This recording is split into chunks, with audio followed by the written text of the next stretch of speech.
we have to start with our beloved Bulls. Who are new to the channel, we are diehard Bulls fan. Oh. And honestly, right now, we are kind of reeling in a good way, maybe bordering on euphoria. The Chicago Bulls are 6-1 sitting atop the Eastern Conference.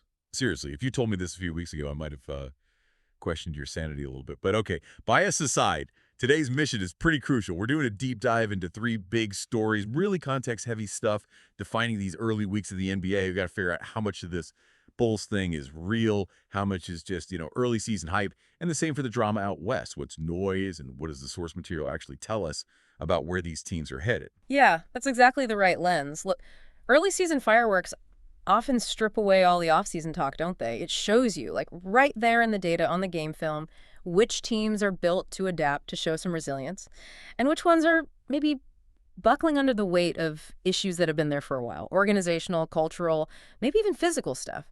And we've got the source material to dig into that, go deeper than just the headlines. Okay, let's do it. And we absolutely have to start with the Bulls. That 6-1 start.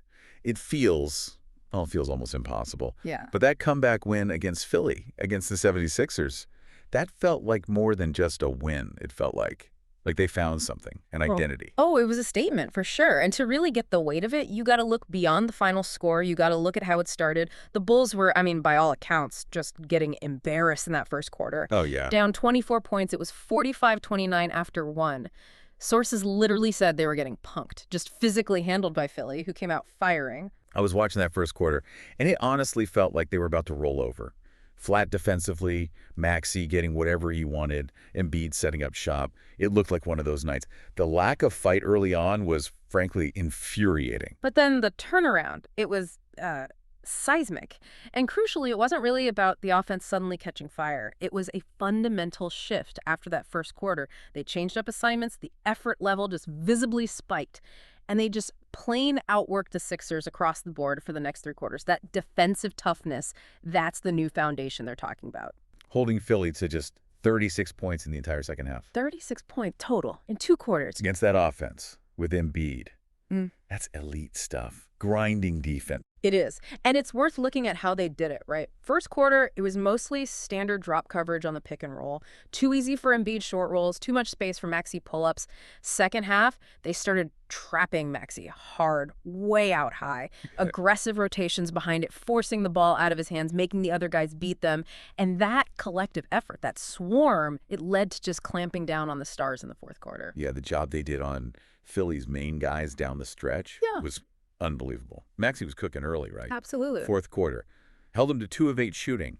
But the really shocking number, the one that just screams defensive lockdown, Joel Embiid didn't make a single shot in the fourth quarter. Finished the entire second half 1 for 10 from the field. 1 for 10. And that kind of focus, that just has playoff atmosphere written all over it. It takes all 5 guys dialed in. It wasn't one dude shutting down Embiid. It was pressure. It was timely doubles. It was not letting him get deep position ever. They basically ate that initial 24-point punch, regrouped, and then just landed this massive counterpunch built purely on defensive will and executing Donovan's adjustments. And the guy leading that charge, kind of willing them there with just sheer basketball IQ, Josh Giddey. Sources are throwing around phrases like MVP level, which, okay, sounds like hyperbole maybe. That's early, yeah. But man, the numbers are staggering. That Philly win, his second straight triple-double, 23 points, 12 boards, 12 assists. And you look at the games just before that, 29, 15, 12, 32, 10, 9. Statistically, you can't argue with it. Well, let's put the MVP talk aside for a sec, because yeah, it's November. But it's not just the raw numbers, right? It's the efficiency. It's the control he seems to have over the game's tempo. Giddey's showing those, traits of the greats, especially for a point guard. Think Luka, maybe? That anticipation of how the defense is going to rotate. His assist-to-turnover ratio, it's settled down beautifully compared to last year. It's around 3.5 to 1 during this run. That tells you he's seeing the game, understanding how they'll guard him, and exploiting it. Okay, but let me play devil's advocate for a second, stepping outside my Bulls fandom here. His game is still kind of awkward to watch sometimes, isn't it? That floater, that kind of slow-mo push shot hook thing he does. Skeptics would say that's just inefficient. Teams will figure it out. Is he going to cool off, or is that weird style actually part of the magic? That's a really important question. And the analysis looking at the film suggests that awkwardness is actually a weapon right now. You watch him. He uses that floater because he knows standard drop coverage bigs, like Embiid was doing early, They can't really contest that shot without fouling, or they can't recover in time to block it because he delays the release. He's doing it on purpose. It's designed to mess with the defender's timing. So it's not inefficient for him because he works on it precisely for those moments when the paint is packed. He's mastering the counterpunch mid-game. So it points to a really high basketball IQ then. He knows the scouting report on the defense maybe better than they know the report on his unique mechanics. Seems that way. And that confidence is clearly infectious for the whole team. You see it in the energy. Yeah, and the on-off numbers back it up too. The team's offensive rating, it jumps like almost 6 points per 100 possessions when Giddey's out there running things compared to when he sits. That's a huge difference this early. He's just making lineups work. And we got to give props to the guy who hit the actual game winner, Nikola Vučević. The narrative around Vooch is usually pretty negative, right? Oh. Focusing on the struggles. Right, and the context of that shot is so important for understanding this team's growth. Vučević hits that three. Why? Because Giddey drove baseline, and like we just said, everyone collapses expecting that weird, delayed floater. Yeah. But instead, Giddey reads it perfectly, kicks it out to Vooch, who's wide open, and Vučević, who, let's be honest, had struggled mightily earlier in that game. Oh, he was getting worked. Yeah, getting punked himself, missing bunnies. He shows that veteran calm and just splashes it. Ice water. His ability to stick with it, even after getting beat up early in the game. Yeah. That's kind of what this young team needs, isn't it? We talk so much about his trade value, or lack thereof, should he even be here.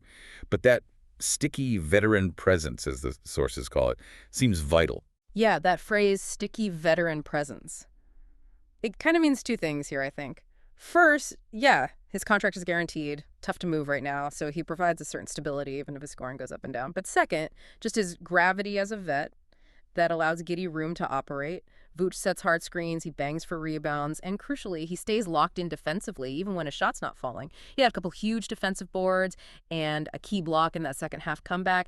That shows commitment. That's the professional maturity you need around young guys. And one last piece on the Bulls from that game. Yeah.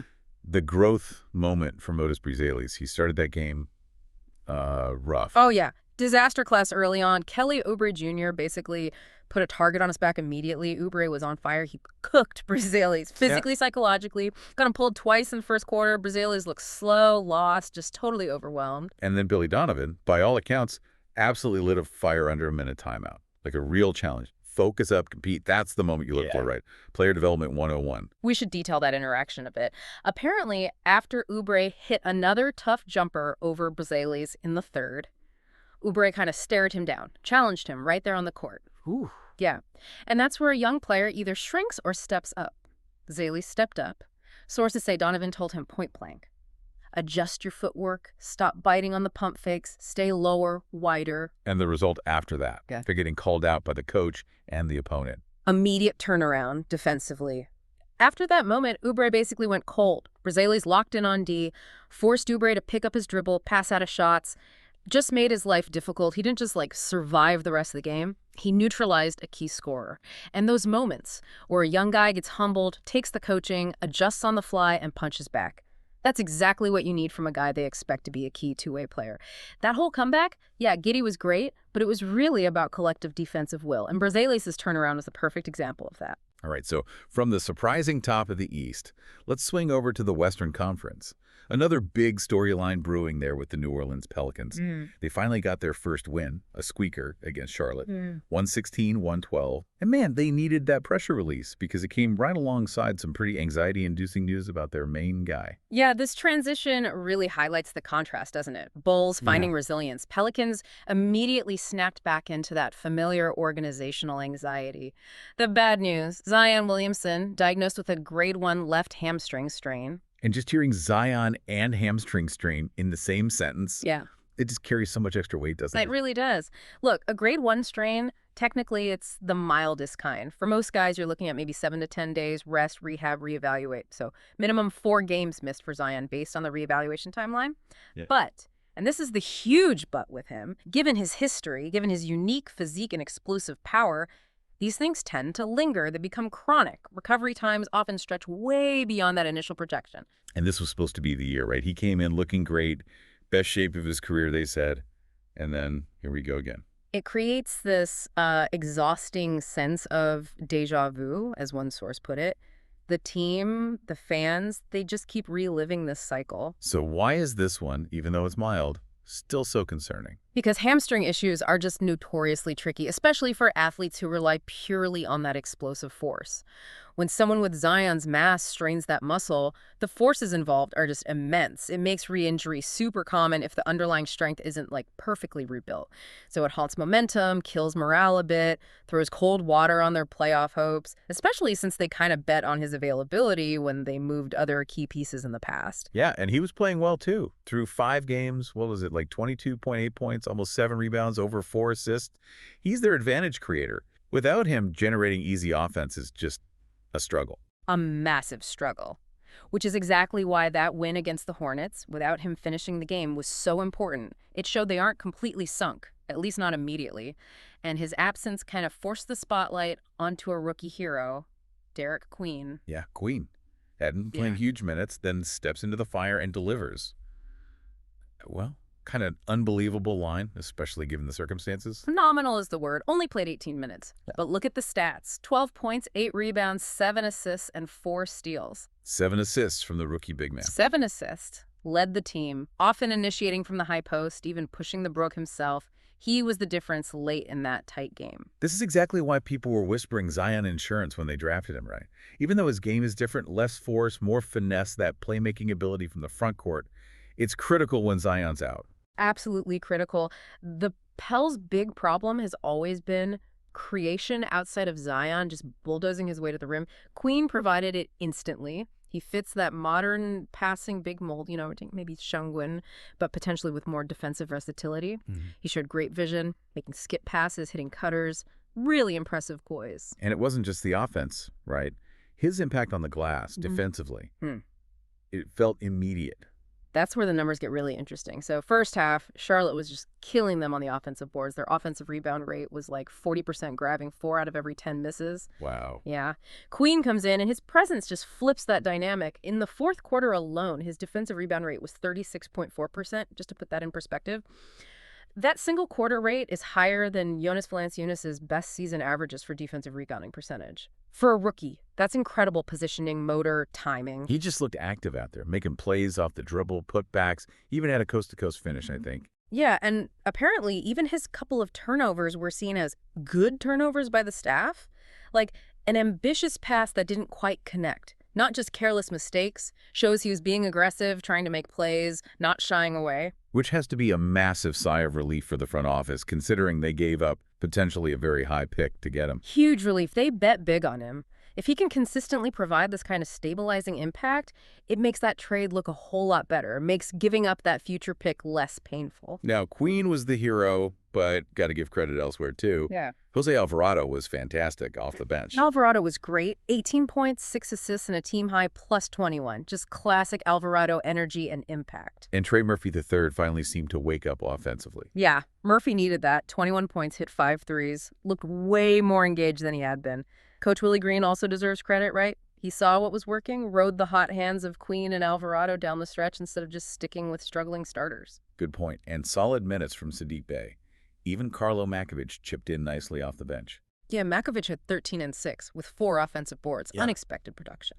But we have to talk about Jordan Poole. He was brought in partly to be that other creator, that Zion insurance on offense. And he's just been kind of ineffective, especially when they really needed him. His struggles are becoming a major red flag, no doubt about it. That Hornets game. 3 for 14 shooting, 1 of 6 from deep, 4 fouls. You watch the tape, and it looks like he's pressing. Forcing tough ISO drives when maybe there's a better pass, letting the missed shots bleed into his defensive effort. Yeah, the narrative is tough. He's supposed to lift the offense, but the composure just doesn't seem there right now. Yeah. It definitely makes you wonder about that trade. Was giving up C.J. McCollum's stability the right move for this? It really forces that question, doesn't it? Were they chasing a higher ceiling with Poole, or did they need McCollum's steady hand more? Right now, they're getting neither from Poole. If he can't provide reliable creation while Zion's out, this could be a really rough stretch for the Pelicans. They desperately need him to just simplify, find efficient looks, and not let the misses snowball. The team's kind of holding its breath, waiting for that Jordan Poole to show up. Okay, let's shift gears again. Staying out west, But moving to a really fascinating situation, maybe more hypothetical for now, but it's getting louder. The Sacramento Kings and the Ja Morant trade whispers. Yeah, this started out as one of those classic offseason what-if conversations, right? Morant's talent is undeniable. Sacramento clearly needs a long-term high-level point guard. But now, with everything going on in Memphis early this season, it's shifted from just a fun hypothetical to, well, a potentially serious discussion. Reports are that Kings GM Scott Perry is monitoring the situation very closely. And you can see why they'd be interested. The Kings are trying to level up, be real contenders. They've got Sabonis. They brought in Levine and DeRozan. Yeah. But that elite floor general, someone to run the show with Morant's kind of pace, that's the missing piece. And the stuff happening in Memphis is definitely pouring fuel on the fire. It's not just the past issues anymore, it's the recent friction. After that bad loss to the Lakers, where Morant only scored 8 points, shot terribly, he apparently had a pretty tense post-game exchange with Coach Tuomas Isolo about leadership, about effort. Which led to that very public one-game suspension, conduct detrimental to the team. That's a big step for a team to take against its franchise player. Huge step. It signals that the internal frustration is reaching a kind of boiling point. The coaching staff is clearly challenging his accountability, his attitude, stuff that sources say has been kind of simmering there for a while. And then he comes back and tells a reporter he's not feeling his normal joy. That quote really stood out. Yeah, that's alarming. It suggests a pretty significant disconnect mentally, emotionally between him and the team environment right now. And you had the on-court context, too. He's missed a ton of time the last couple of years, and his shooting efficiency to start this season is way down, career low numbers, questionable shots. So the outside view is probably, okay, maybe this is a chance to buy low on a superstar whose stock is down. And that's exactly what rival teams want everyone to think. They're trying to drive the price down. But the signals coming out of Memphis, totally different story. The Grizzlies are apparently not interested at all in selling low. They still view Ja as arguably the biggest star they've ever had. He changed the whole vibe around basketball in that city. He puts asses in seats, as they say. So even with all the drama, all the baggage, Memphis feels like they're negotiating from a position of strength. They're willing to just keep him if the offer isn't right. Exactly. They understand his value, even when things are messy. Keeping him, hoping he matures and figures it out, that's a real possibility for them.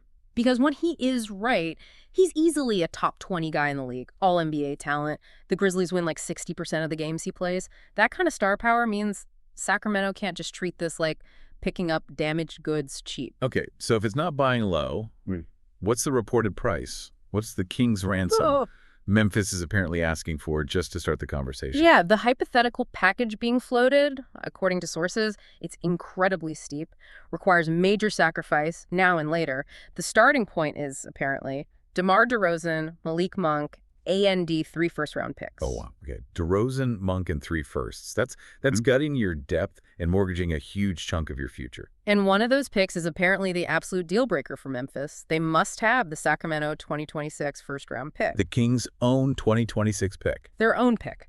Memphis wants that specific one for, quote, immediate gratification. Why?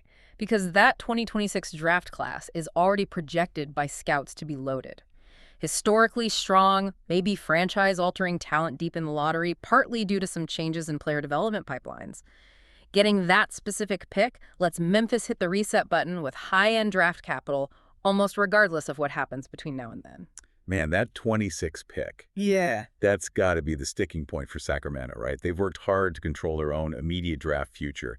Giving that up, that's a huge pause moment for any front office. Massive pause moment. It's probably their single most valuable controlled asset. The other 2 firsts Memphis would likely ask for. Probably the one Sacramento got in other deals, like that 2027 Spurs pick or the 2031 Wolves pick.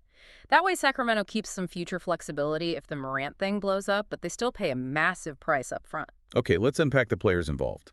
Why DeMar DeRozan specifically for Memphis? It can't just be salary matching. No, DeRozan brings a couple of key things for Memphis in this scenario. First, he's that high-level vet presence. You look at that young Grizzlies roster, Jaren Jackson Jr. especially. They need mentorship, professionalism, consistency.